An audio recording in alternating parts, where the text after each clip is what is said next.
Hello! Welcome back sa aking YouTube channel. This is Ator Vlog. Ayan, at kung bago ka pa lang sa aking YouTube channel, please don't forget to like, subscribe, click the bell button para maging updated kayo sa aking mga bagong uploads. Ayan, for this video pala, ay magluluto ako ng chicken barbecue, chicken wings.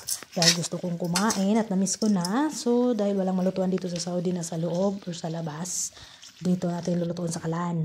So, ayan, minarinate ko yan siya ng tomato, ketchup. Yan yung mga tira-tira nilang ketchup dito pag nag-order ng pizza. So, minarinate ko yan ng lemon, suka, and then paminta. So, wala tayong bawang, walang sibuyas. Kaya, simple-simple lang, mabilisan. So, rest natin yan ng 30 minutes.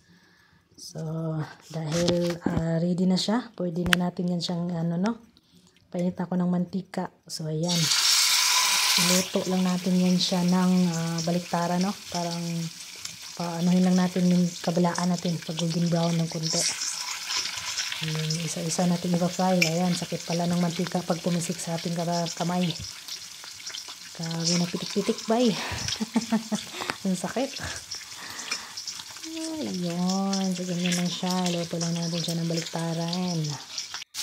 And then, ayan na. So, okay na yan siya. So, ilagdag na natin yung sauce na minamarinate ko.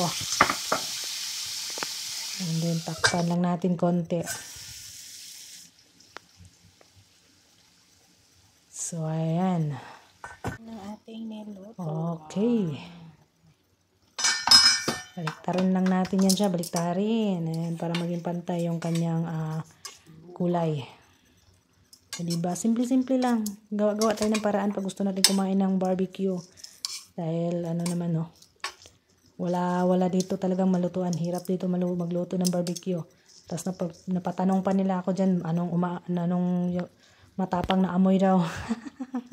So, ayan na siya mga kawaii friend, no? Creamy na siya. So, ganyan lang yung hitsura niya. So, gusto ko sana siyang i-dry. Yung talagang mawala na sana yung sauce niya. Kaso nga lang, ayaw ko namang matanong na bakit anong niluluto ko, no? So, nasa sa inyo pa rin kung gusto niyo siyang i-dry. So, ganyan lang yung gusto ko. Tamang-tama lang. So, ayan.